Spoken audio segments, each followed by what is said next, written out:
Hello, Fangrafer here once again, getting back to more Doom. Last time, just a quick moment.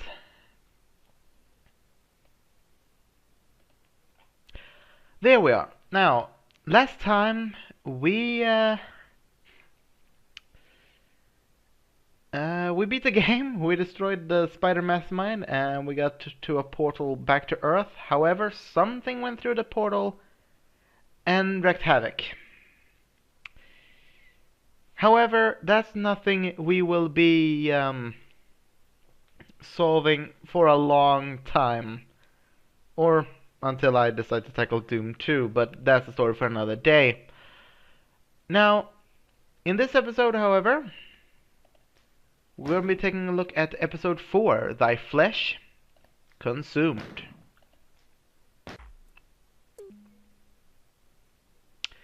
The interesting part about Thy Flesh Consumed is that not only is it a collection of the toughest Doom levels that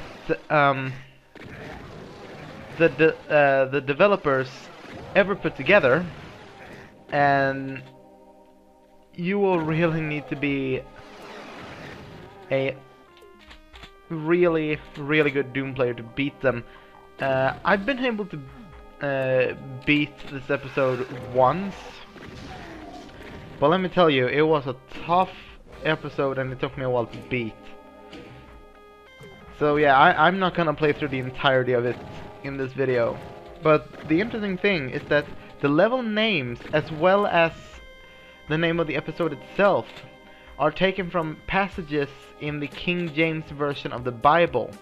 For instance, Thy Flesh Consumed are taken from the Proverbs 5:11 that says, "And thou mourn at last, when thy flesh and thy body are consumed."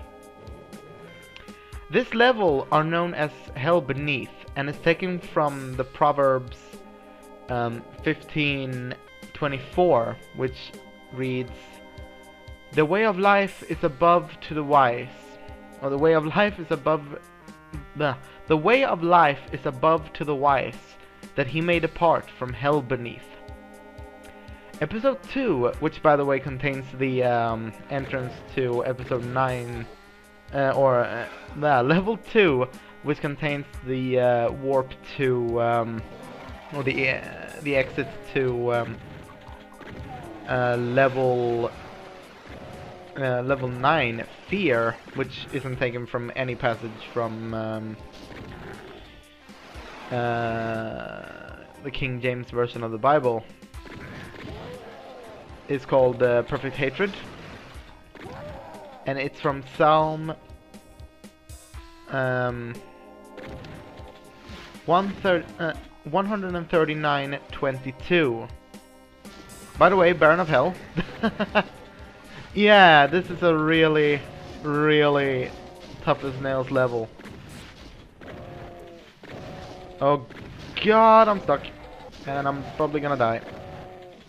Yep. But yeah, as I was saying,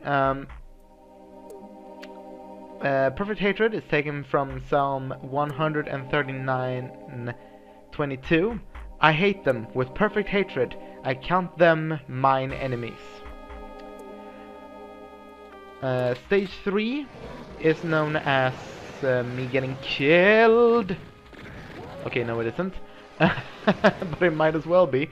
It's called Sever the Wicked. It's taken from Matthew 13:49.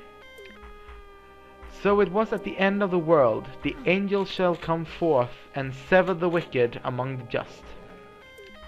Stage 4 is taken from Unruly Evil. Stage 4, Unruly Evil, is taken from the passage James 3:8. "But the tongue can no man tame. It's an unruly evil, full of deadly poison."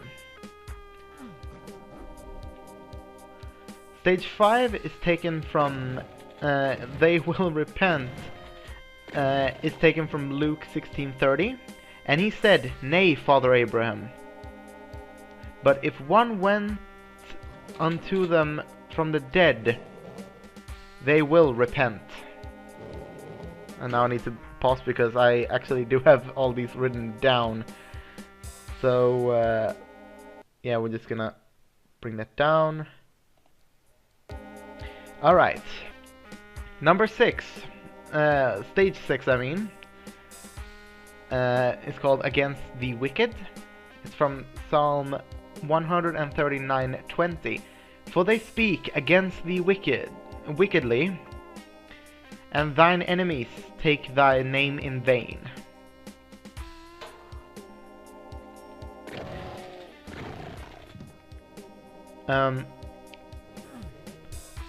Stage 7 is called And Hell Followed. It's taken from Revelation 6:8.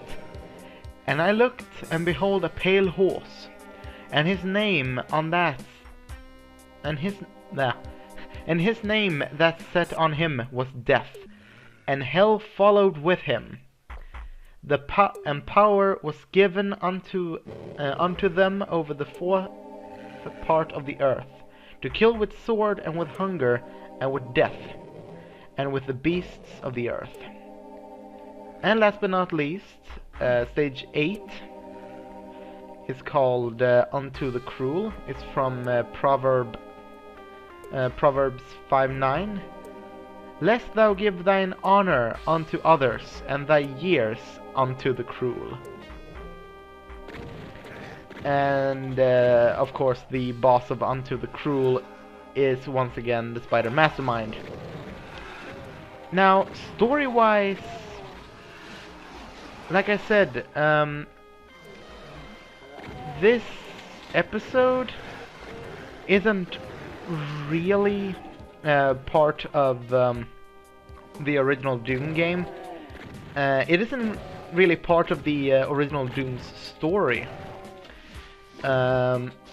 Story-wise of this episode is a sequel and a sequel to Doom 1, but prequel to Doom 2.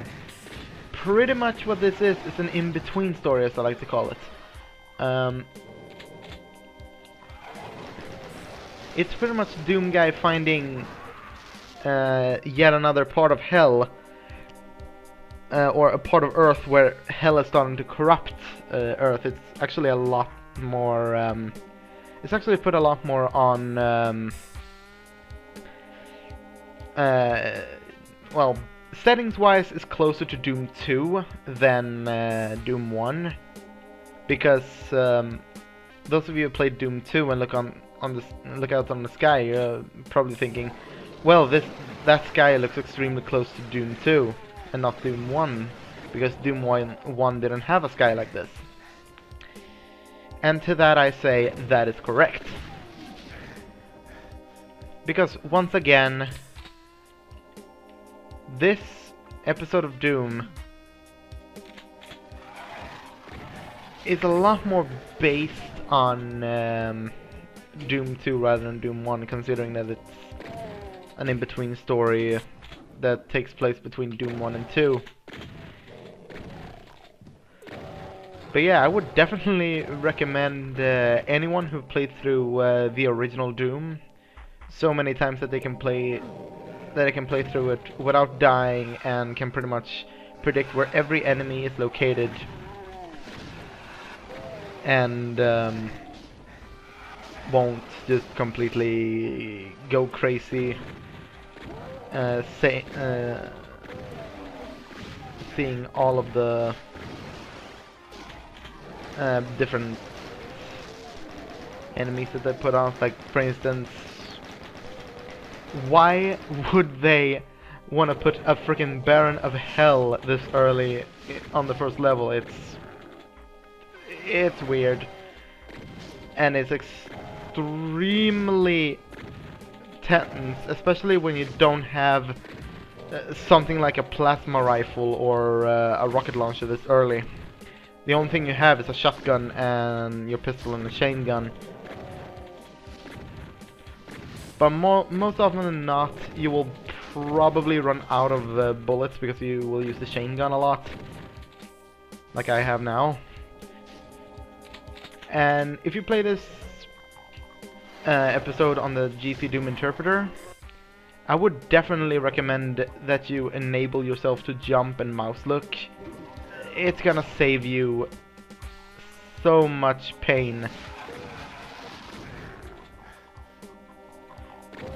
Because then you can pretty much get things. And yeah, I didn't see that guy, but yeah. That's what I wanted to talk about when it comes to Thy Flesh Consumed. It's the toughest chapter in the game. It's an in-between story taking place between Doom and Doom 2, and the level names as well as the name of the episode is completely based on the Bible. So next time I'll be talking about something that I've been neglecting to mention a lot, and that is the music. See you all then. Bye bye.